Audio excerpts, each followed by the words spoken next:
ভাই বোন যখন একসাথে কথা বলে তখন আল্লাহ তাআলা বলেন এই সময়টাকে থামিয়ে দাও।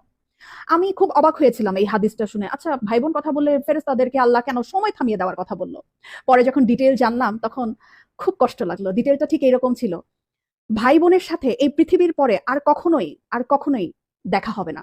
হাসরের ময়দানে না, আখিরাতে না, কিয়ামতের পরে না, জান্নাতে না, জাহান্নামে না, কোথাও না। বাবা মার সাথে দেখা হওয়ার সম্ভাবনা আছে, স্বামী স্ত্রীর সাথেও দেখা হওয়ার সম্ভাবনা আছে, ছেলে মেয়ের সাথেও দেখা হওয়ার সম্ভাবনা আছে, কিন্তু ভাই বোনের সাথে সম্পর্ক শুধুমাত্র এই পৃথিবী পর্যন্তই। তখন এত খারাপ লাগলো ব্যাপারটা জেনে যে আমার যে বোন আছে অথবা আমার যে ভাই আছে তার সাথে আমার আর কখনোই দেখা হবে না এই পৃথিবীর পরে। মানে মরে যাওয়ার পরে তার সাথে আর আমার কখনোই কথা হবে না। এত ক্ষণস্থায়ী একটা সম্পর্ক আমাদের। যারা সম্পত্তি নিয়ে ঝামেলা করে ভাই বোনের সাথে কথা বলে না, যারা অনেক ঝগড়া বিবাদের কারণে ভাই বোনদের সাথে কথা বলা বন্ধ করে দেয়, তারা না করেন না এই ব্যাপারটা। সময়টা না খুব কম আমাদের, খুব কম।